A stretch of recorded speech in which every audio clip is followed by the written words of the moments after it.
Hola, buenas tardes. Estamos hoy aquí reunidos para la presentación del libro de nuestra vecina, de nuestra amiga Ada María Moyano Gallego, El nuevo mundo, dos realidades distintas. En primer lugar, Ada, quiero agradecerte darme el privilegio por presentarte hoy. Un día tan especial para ti, el día que presentas tu primer libro, y estoy convencidísimo de que no va a ser el último, de que vas a tener una colección grande y buena. Cuando me lo dijiste, me hizo mucha ilusión y sobre todo, cuando me dijiste el título del libro, El nuevo mundo, dos realidades distintas, pues estuve reflexionando así sobre el título y la verdad es que es sugerente. Ya el propio título te da ganas de empezar a leer el libro.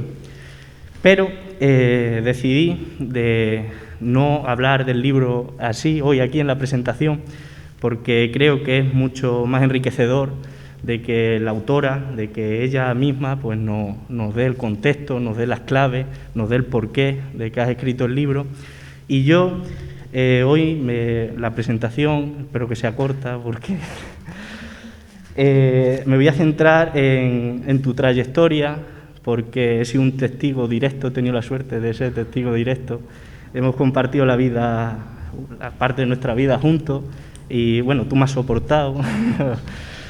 y nada, Ada María Moyano Gallego nació el 27 de junio de 1998, aquí, en Cabeza del Buey, y cursó sus estudios primarios en el Colegio Público Muñoz Torrero, y fue en 2010 cuando se produjo uno de los primeros pasos que todos damos, que es el paso de la niñez a la adolescencia, cuando pasamos del cole al instituto, en este caso el Instituto Muñoz Torrero, donde poco a poco se fue forjando la personalidad de Ada. Si tuviera que definir a Ada en una o dos palabras sería imposible, porque tiene un montón de adjetivos buenos, pero me quedaría con dos. Ada es una persona trabajadora, una infatigable trabajadora, constante, que cree en lo que hace, y si cree en lo que hace es casi seguro que sale bien, como es el caso. Solo hay que ver tus líneas y tu trayectoria. Y el segundo adjetivo es amistad, es amiga. Ada es una de las personas que sabes que pase lo que pase va a estar ahí, te va a echar una mano. Yo en mi propio caso, que soy muy despistado, más de una vez me ha sacado de algún apurillo y por eso. Ya acabada la ESO, tenemos una de nuestras primeras grandes decisiones, que es elegir la rama del bachillerato que tenemos que escoger, y aún una decisión madura, porque tenemos que necesaria para luego nuestra carrera profesional, y Ada escogió ciencias sociales. Pasado ya primero de bachillerato, llegamos a segundo, un curso complicado que nos gusta porque disfrutamos, pero a la vez un curso difícil en el que te juegas mucho, te juegas tu futuro, y porque tienes que elegir bien y tienes que sacar notas para la carrera. Y total, que yo, como soy así, como ya me conocéis algunos, un poco culo inquieto, pues yo preguntaba a mis compañeros qué querían estudiar, porque ya estaba a las puertas de la universidad, de los ciclos, de oposiciones, y yo me quería interesar por mis compañeros qué querían hacer. Entonces fui uno por uno diciendo, pues yo quiero hacer enfermería, yo quiero hacer ADE y Derecho, yo quiero hacer marketing. Yo, la verdad, en mi caso lo tenía tan seguro, yo quería hacer historia. Y entonces me encontré a Ada y le pregunté, Ada, ¿y tú qué? ¿Tú qué vas a hacer? Y entonces Ada dijo una de las frases que los que las conocemos un poco, pues no sé, Pimpo. Y me dijo dos o tres carreras, que no recuerdo las otras, porque en cuanto me dijo historia, que estaba entre las posibilidades, pues yo me alegré un montón. Y esos meses hasta que llegó la selectividad, hasta que llegó la PAU, pues yo era un martillo pilón, que Ada, tienes que hacer historia, porque haces muy bien los comentarios, porque vamos a disfrutar mucho en Cáceres, porque así. Entonces también tuvimos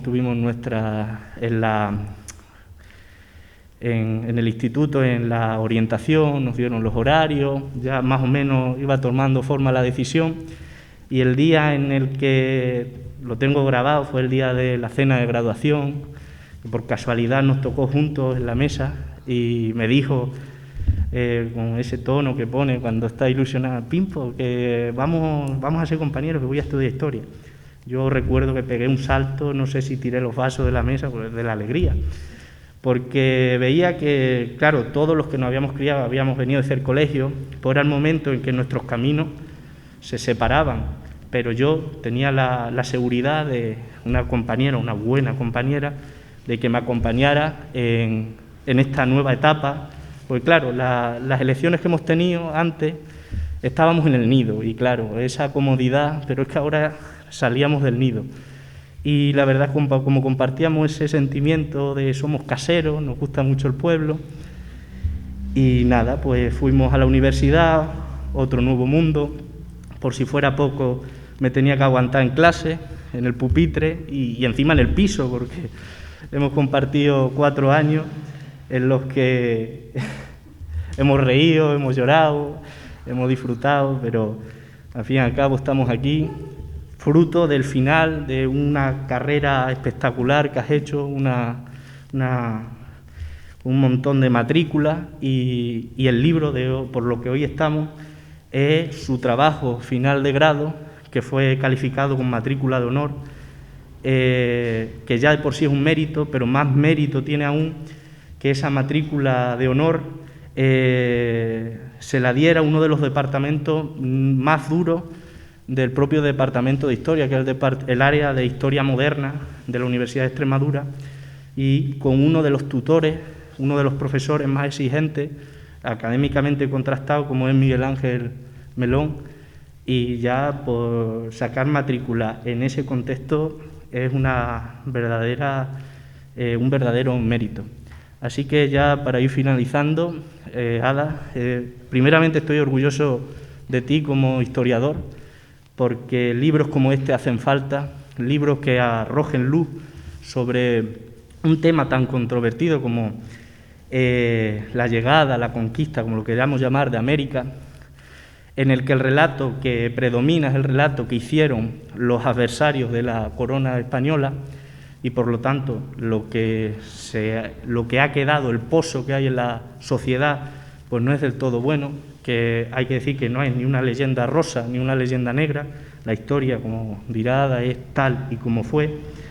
Luego, por otra parte, estoy orgullosa de ti como concejal, porque gente joven, gente de Cabeza del Buey, gente que hace cultura y cultura buena, nos representa. Y de aquí también quiero decir que no todos los jóvenes, por ejemplo Ada, no son lo que sale en los medios de comunicación, de que no respetamos las normas, sino que yo creo que es una minoría, y que hay muchos jóvenes como Ada que hacen cultura y que tienen gran madurez y sentido de sociedad. Y para finalizar, estoy orgulloso de ti como amigo, porque lo que has hecho no tiene nombre, es impresionante con la corta edad que tenemos, que ya hayas publicado un libro y luego la carrera que has hecho es espectacular. Así que gracias otra vez por dejarme presentarte y te deseo muchísima suerte, que no la necesitarás porque con tu trabajo seguro que cumplirás tus metas.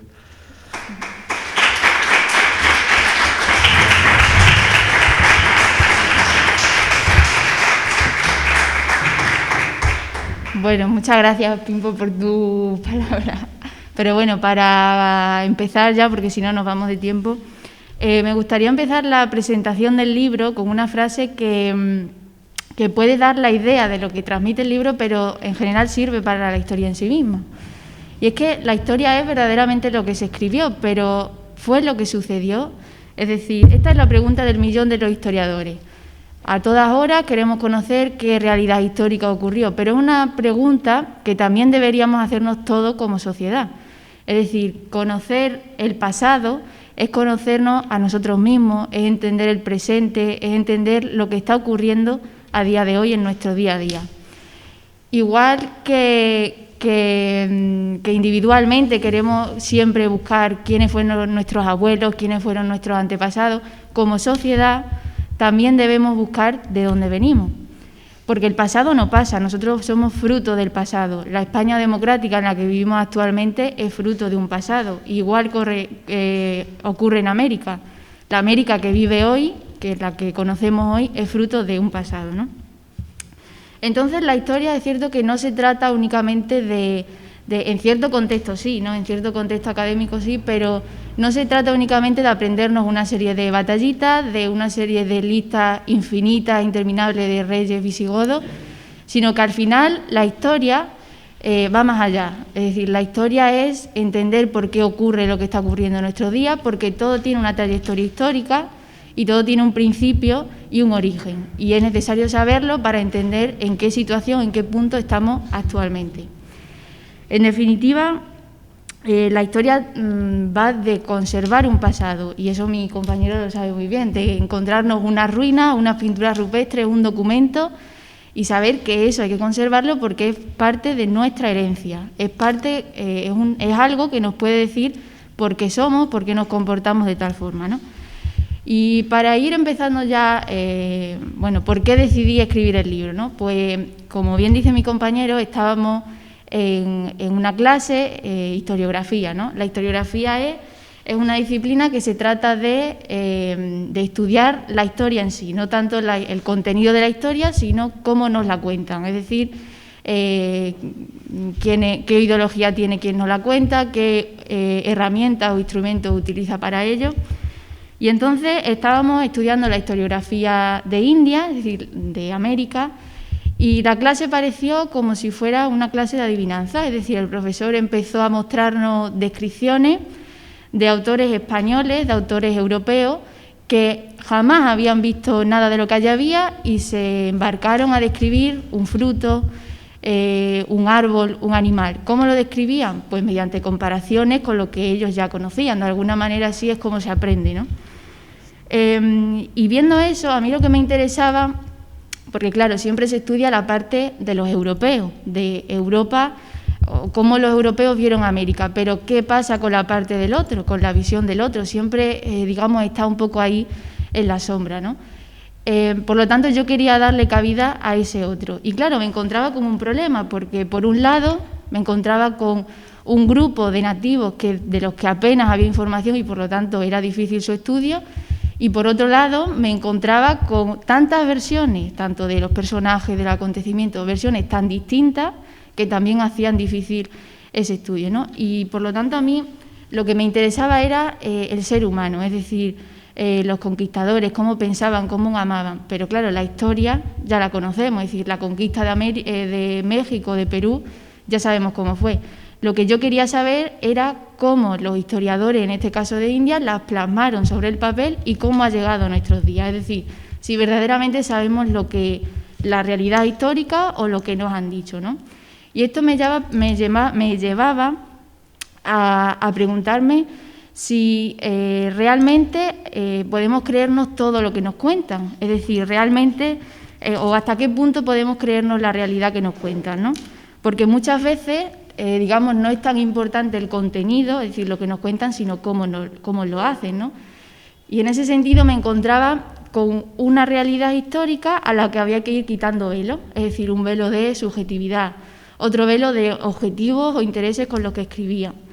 Todo para llegar a la realidad histórica. Y además me encontraba con un personaje, como es Gómara, que es en el que me baso para realizar el estudio, que jamás había pisado América y que se embarca en describir todo lo que allí había con lujo de detalle. Entonces, ¿cómo puede ser? Eso es un velo súper opaco que no me dejaba ver la realidad. Entonces, ¿qué hacer ante eso? Bueno, pues es cierto que todos estos velos ocurre sobre todo con los hechos históricos o procesos históricos que son más polémicos, ¿no? Y la historia de América lo es. Pero también pues lo podemos extrapolar a la guerra civil, es decir, la guerra civil fue una, la realidad fue una, pero dependiendo de quién te lo cuente, va a ser una o varias.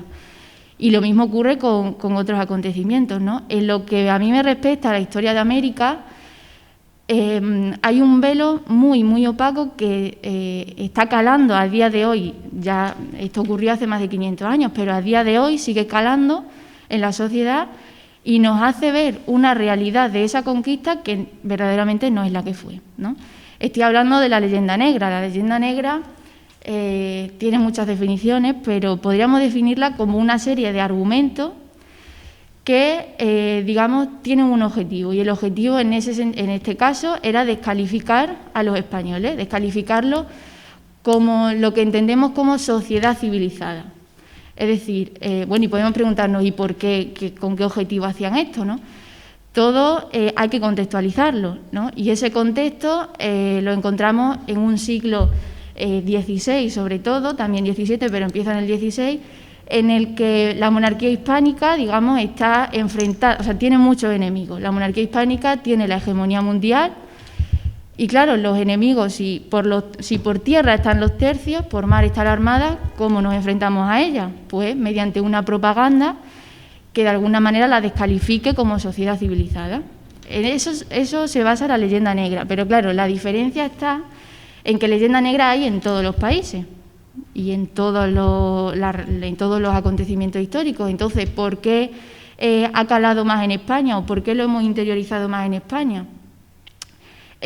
Aquí los argumentos que se dan son muy numerosos, pero sí es cierto que ya Cervantes, en el propio siglo en el que él escribe, hablaba de ingenioso hidalgo, que quizás más que ingenioso era ingenuo, porque sí es cierto que veía gigantes donde tan solo había molinos. Quizás la leyenda negra busca un poco eso, ¿no? Hacernos ver matanzas donde simplemente hubo un choque entre dos civilizaciones y que cada una pues tuvo que salir por donde pudo, ¿no? En este sentido, bueno, también se dan otros argumentos. Por ejemplo, el cambio de dinastía en España también tuvo mucho que ver. Es decir, estamos en un momento en el que llega a España una dinastía que hasta ahora había sido enemiga de España, que por lo tanto había estado aliada con los que habían desarrollado toda esta leyenda negra, y ahora esta leyenda negra pasa de ser un mero argumento o una mera propaganda para, por ejemplo, basarse en la enciclopedia de la Ilustración. Es decir, pasa a estar de alguna manera implícita en la sociedad de ese tiempo, ¿no? Pero bueno, la leyenda negra, como digo, o todos estos acontecimientos, es cierto que pasaron hace 500 años, ¿no? Hace mucho tiempo. Pero en nuestra sociedad, en pleno siglo XXI, siguen estando muy presentes. Y siguen estando muy presentes en diferentes ámbitos. Por ejemplo, en el ámbito de la televisión, con tan solo encender la televisión, nos están llegando información de tipo novelística, las propias series de televisión, política. Ahora se está emitiendo, por ejemplo, una serie que es Inés del alma mía.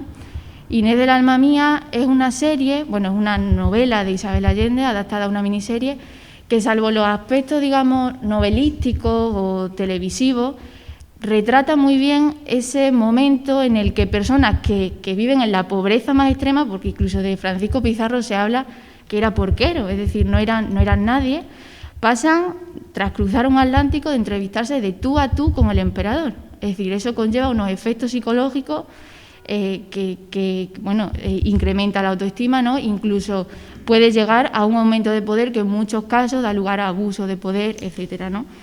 Pero es cierto que en esta novela sí se refleja muy bien en ese sentido. Y cruzar un Atlántico teniendo en cuenta que es la población en sí misma la que cruza el Atlántico. Es decir, normalmente la historia, es decir, los reyes, los monarcas, dirigen de algún modo las directrices políticas, económicas, sociales. Este es uno de los pocos casos en la historia en los que es la población misma, es decir, extremeños, andaluces, que viven en la más pobreza extrema, los que van a marcar un poco el hilo conductor que lleva esas directrices políticas. Y los reyes, los monarcas, están un poco al margen. Es decir, están al margen en el sentido de que ellos de alguna manera le avisan lo que hay y ellos ya deciden cómo hacer. Pero en este sentido, algo muy curioso también es que ningún rey cruzó el Atlántico jamás. Prácticamente hasta Juan Carlos I, ningún rey de España, y sobre todo en estos siglos en los que eran territorios que pertenecían a la monarquía hispánica, ningún rey cruzó jamás el Atlántico. Ahí, pues esto puede llevarnos al debate, ¿no? Quizás se sentían inseguros, quizás preferían tener aliviados o tranquilos estos territorios sin enfrentarse a ninguna problemática, ¿no?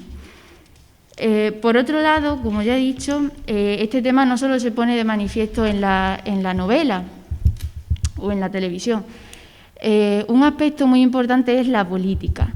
El año pasado, en 2019, el presidente de México, López Obrador, exigía a los españoles, al gobierno español, que teníamos que pedir perdón por las matanzas, por los daños atroces cometidos con la población indígena durante el periodo de la conquista y colonización de América. Es decir, esto lleva al debate de manera inmediata. Es decir, tenemos nosotros que pedir perdón por algo que ocurrió hace más de 500 años en un contexto totalmente distinto. Bueno, desde aquí también entra el punto de vista literario, porque Arturo Pérez Reverte, y viene el gran ejemplo a colación, Arturo Pérez Reverte, un periodista mexicano, le preguntó que si no sentía remordimiento por su pasado genocida y español. Es decir, que en pleno siglo XXI se siga entrando al debate en si España o los españoles cometimos un exterminio hace 500 años. A ver, hay que mirar los contextos, hay que trabajar desde los contextos históricos, ¿no? Es decir, ¿cómo vamos a considerar en pleno siglo XXI a un Hernán Cortés que de alguna manera viaja al Atlántico desesperado por ganar honor, fama, en un siglo en el que vivimos en un siglo de ONGs, es decir, de ayuda al tercer mundo, ¿no? No se puede, o sea, se puede explicar, pero no se puede entender. Es decir, no podemos hacer un anacronismo. Juzgar el pasado con los ojos del presente es una auténtica barbaridad, ¿no? Y para ello, como digo, hay que tener en cuenta los contextos. Y en ese contexto entra de lleno la violencia, ¿no?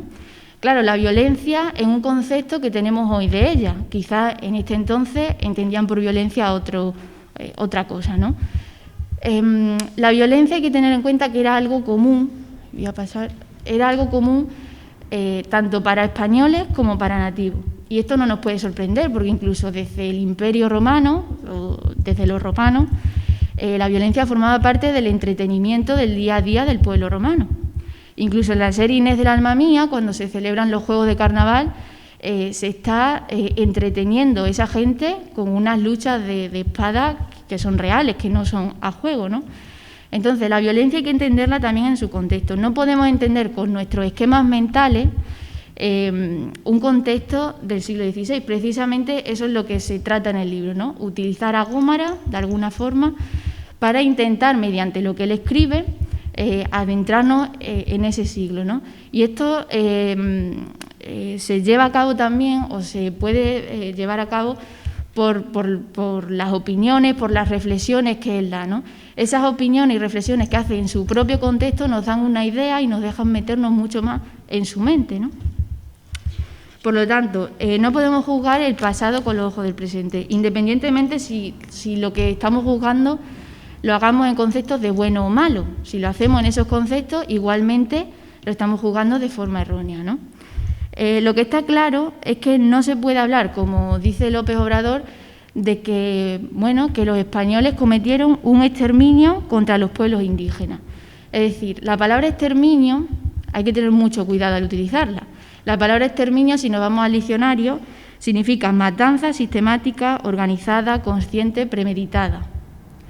En la historia de América no hay una matanza premeditada, como sí lo hay en otras etapas históricas, y para esto la historia comparada es muy interesante porque nos deja ver esas diferencias, ¿no? Hubo un exterminio en otras etapas históricas, por ejemplo Hitler con la solución final que da a los judíos, ¿no? Se pretendía, por razones de etnia o de raza, acabar con una parte de la población. Y de forma premeditada, Hitler creó campos de concentración para ello, es decir, estaba totalmente premeditado. Los españoles no se puede hablar de exterminio, ¿por qué? Porque gran parte de la población indígena está hoy presente, y si se hubiera acabado con esa población indígena, no estaríamos hablando hoy de hispanidad, es decir, de Hispanoamérica como uno de los territorios donde hay una mezcla de culturas, de lenguas, etcétera, más grande a nivel mundial, ¿no? Por lo tanto, no se puede hablar en términos de exterminio para la conquista de América. ¿Hay que luchar contra la leyenda negra? Claro, porque no nos deja ver la realidad histórica, pero para ello no hay tampoco que crear una leyenda rosa, como dicen otros, que es hablar en términos totalmente contrarios, ¿no? Hay que contextualizar, hay que trabajar desde la contextualización histórica, y en este sentido, como decía, la violencia era algo común. ¿Y por qué era algo común?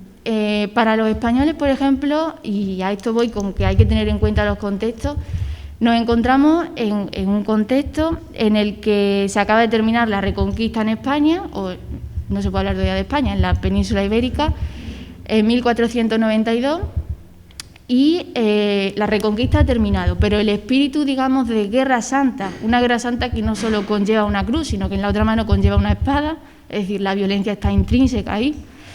El espíritu de guerra santa y el espíritu de expansión siguen presentes. Por lo tanto, estamos en un momento en el que los reyes católicos tienen aliviados sus territorios, los tienen tranquilos y se tienen que expandir, pero se tienen que expandir por necesidades, digamos, comerciales, económicas, como ya otros países, otros reinos se estaban expandiendo, ¿no? Claro, en la búsqueda de metales preciosos, de, digámoslo en términos actuales, dinero, al fin y al cabo, para sufragar todos los gastos que se habían perdido en la guerra en la Reconquista, pero sobre todo en la guerra de Granada, conllevaba buscar nuevos mercados. Y eso conllevaba buscar una ruta por el oeste hacia Asia. Porque por el oeste, hacia el sur, estaban los portugueses, es decir, por todo el sistema de cabotaje tenían bajo su mando todo lo que era África, buscando también esa ruta por el este hacia Asia. Por tierra no se podía, estaba el turco, y ese va a ser una de las principales políticas de Carlos V, de Felipe II también. Por lo tanto, había que buscar una ruta alternativa. En esa ruta alternativa, precisamente, es donde Colón se va a tropezar con América. Colón incluso muere no sabiendo que descubre un nuevo continente. O sea, él no se es consciente. De hecho, aunque la conquista de América ocurre en 1492, tienen que pasar años, incluso siglos, para que toda la población, incluso el monarca, sea consciente de la realidad que se ha conquistado o que se tiene bajo sus dominios, ¿no? Por lo tanto, ese espíritu de conquista y de expansión sigue presente en los hijos, que son los que van a ir a América, de los que llevaron a cabo la Reconquista.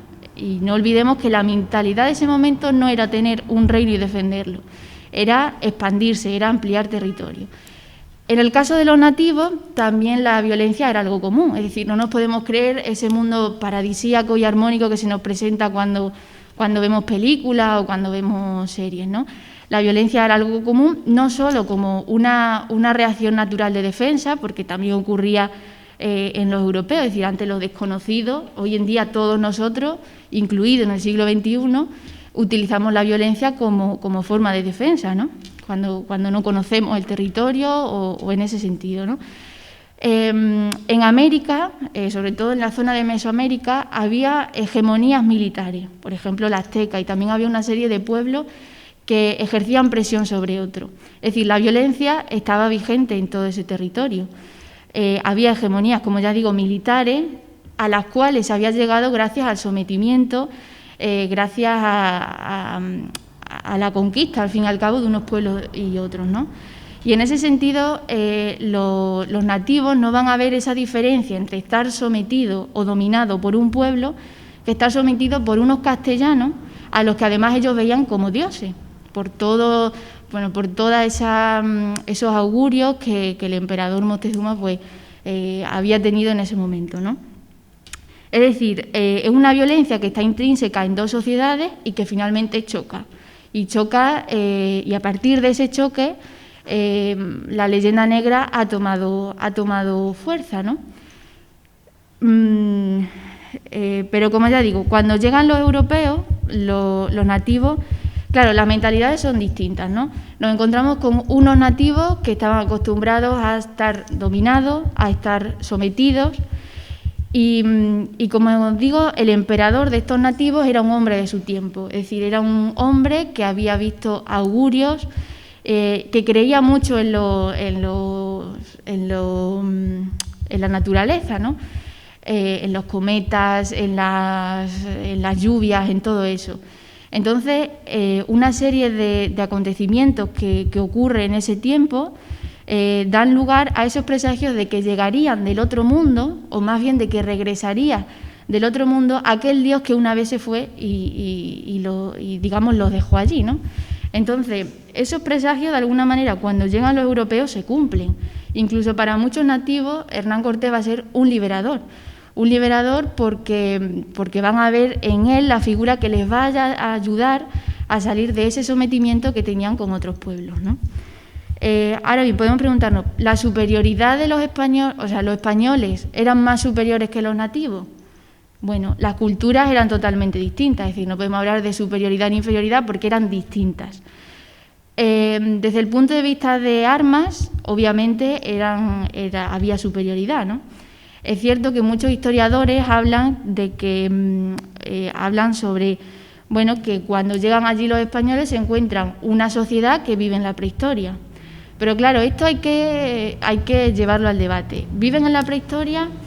Bueno, tenemos que tener en cuenta que, por ejemplo, en Europa el Homo sapiens lleva millones y millones de años. Es decir, tienen un desarrollo, tienen una trayectoria histórica, no solo como sociedad, también de estrategias, de estados de lucha, que, por ejemplo, en el caso de los nativos no es tan clara. Es decir, los nativos tan solo llevan desde apenas en el año 12.000 o algo así antes de Cristo, 12.000, 15.000, por ahí van las fuentes, cruzan el estrecho de Bering y cuando sube el nivel del mar ese estrecho se sumerge. Por lo tanto, digamos, quedan aislados en ese continente. Por lo tanto, no les llegan influencias de todo el mundo, ¿no? O sea, del resto del mundo. En ese sentido, y desde, como ya digo, desde el punto de vista armamentístico, sí es cierto que había superioridad, pero de nada más, porque era una sociedad jerarquizada, era además, desde el punto de vista urbanístico, cuando llega Hernán Cortés a Tenochtitlán, que era la Ciudad de México, queda asombrado, es decir, era una ciudad desarrollada urbanísticamente, con canales, que además es una ciudad que se encuentra en un lago, es decir, eso en Europa apenas, o sea, era asombroso para él, y además una ciudad que tiene más de 200.000 habitantes, y no olvidemos que es el momento en el que en Europa se están de alguna manera creando los estados, por eso en ese sentido van muy igualados, ¿no? Pero bueno, por otro lado, y ya voy acabando, sí es cierto que los españoles, por lo tanto, no podemos hablar de matanza, ¿no? No podemos hablar de matanza, o mejor dicho, de exterminio, pero de alguna manera el derrocamiento de Moctezuma no pudo haber sido únicamente llevado a cabo por más de 400 o 600 españoles contra una población de nativos que la superaba, que la duplicaba y que la triplicaba. Es decir, hubo alianzas de otros pueblos, totonacas, tlaxcaltecas, unos pueblos que se aliaron con un gran estratega, con un gran diplomático como era Hernán Cortés, ¿no?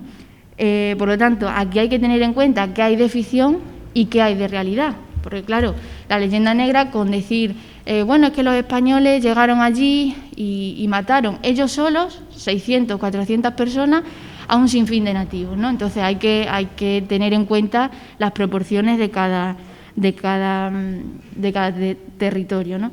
Y ya para terminar, es cierto que en determinados lugares, y por ejemplo Extremadura, determinadas etapas de la historia se han ido o se tiene cierto miedo a hablar de ello, bien porque nos avergonzamos por lo que se piensa acerca de esa etapa histórica, y precisamente esto es lo que ocurre con la historia de América, es decir, quizás somos nosotros mismos los culpables de que haya un desconocimiento sobre esta etapa, es decir, América del Norte a América del Norte también llegaron españoles, sin embargo, sobre esa etapa apenas se conoce nada. Es decir, hay una responsabilidad de nosotros mismos que quizá hemos echado por tierra.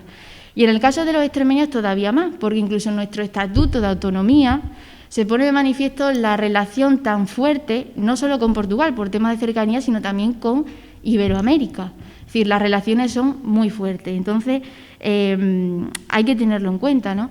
Y bueno, ya para acabar, que no lo he pasado, aquí no podemos hablar de la historia de América sin tener en cuenta a personajes tan importantes como Núñez Balboa, que era de Jerez de los Caballeros, que fue el primero en ver un mar del sur que después sería denominado como el lago Español, un mar del sur al que llamaron Océano Pacífico, al que llamaron Mar Pacífico, que ni era mar ni era Pacífico.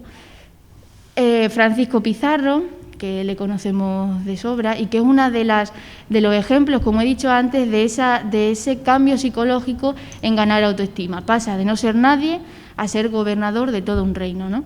Pedro de Valdivia, que se pone de manifiesto muy bien en la serie, que al otro lado del océano va a fundar no solo territorios como la Nueva Extremadura, sino ciudades como Santiago, como La Serena, y Hernán Cortés, que lo conocemos de sobra, ¿no?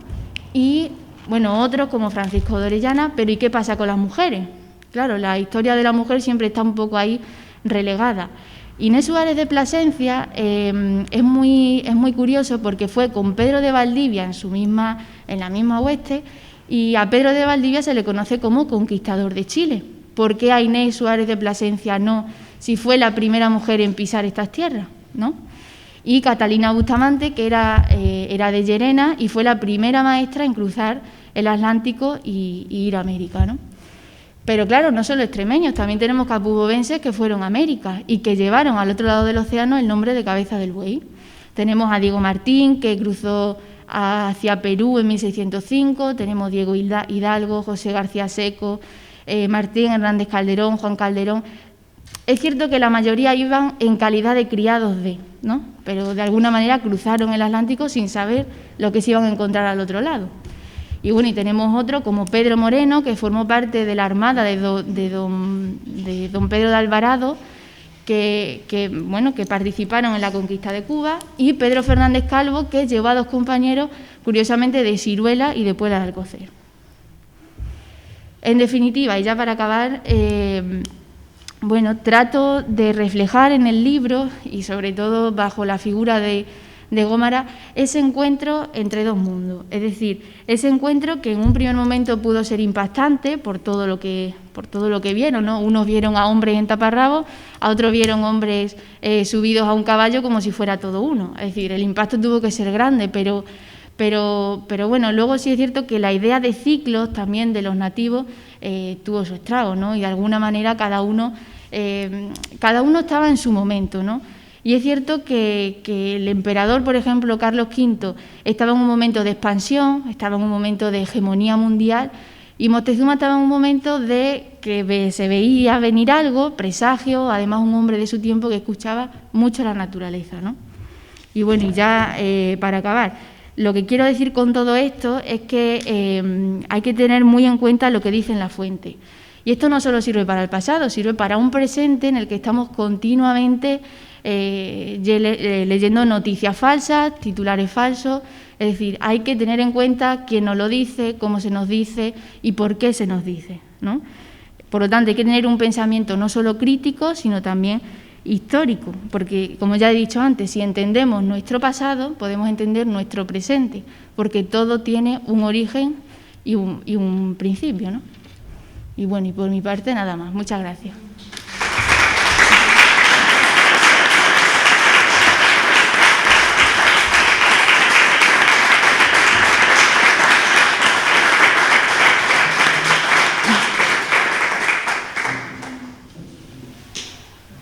Ahora si alguien quiere preguntar algo a Ada, pues yo tengo un par de preguntas. La primera es a modo de reflexión general. No sé al final si la población o los que somos extremeños, que siempre decimos que somos muy humildes, en realidad no tenemos cierto complejo. ¿Sabes? Nos da miedo. Claro, a eso me refería, porque, nos están hablando de una historia que la leyenda negra nos pone una historia que en realidad no la es. Claro, cuando nos dicen, bueno, es que Hernán Cortés llegó a América y solo hizo matar indios, ¿nosotros hablamos o no hablamos? Claro, quizás si hablamos nos toman por bárbaros, o, claro, ¿no? Pero en ese sentido sí, somos humildes, pero no debemos tampoco ser ingenuos, ¿no? La otra pregunta es que si durante todo el tema de la parte de investigación, digamos, para preparar la tesis o luego incluso para preparar el libro, pudiste acceder al libro original de Gómara. No, el libro original está en la biblioteca de la Universidad de Valladolid, pero bueno, claro, tocó el tiempo del coronavirus, entonces era un poco imposible, pero de todas maneras está digitalizado en la biblioteca virtual de Cervantes, ¿no? Además, todas las ediciones, también las reales cédulas, porque la obra de Gómara fue prohibida durante mucho tiempo, se encuentran prácticamente digitalizadas, o sea que no hubo ningún tipo de problema. ¿Y el acceso, o sea, se puede consultar por cualquier persona? Sí, está, es público, vamos, sí.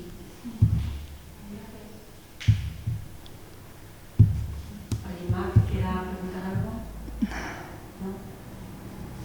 Yo sí agradecerte, bueno, porque haya querido presentarlo aquí, por supuesto, y darte gracias porque sí que es verdad que yo, aunque leo, no suelo leer novela histórica, y te lo dije en un WhatsApp que me había gustado muchísimo porque además descubres a personajes como Gómara, y a mayor, sobre todo a mi compañera y a Carlos, digo, no sé si alguna vez en historia me lo habrán dicho, digo, pero lo tengo olvidado. Nunca, jamás. Gómara, incluso nosotros claro, que hemos estudiado. Y además me parece súper interesante el tema y descubrir todos los aspectos que en el libro. Y yo te doy las gracias porque desde luego que quedan ganas, como decía Carmen, de saber si todo lo que él escribía lo podemos consultar de alguna manera para ver lo que escribía. Sí, se puede, sin problema. Gracias.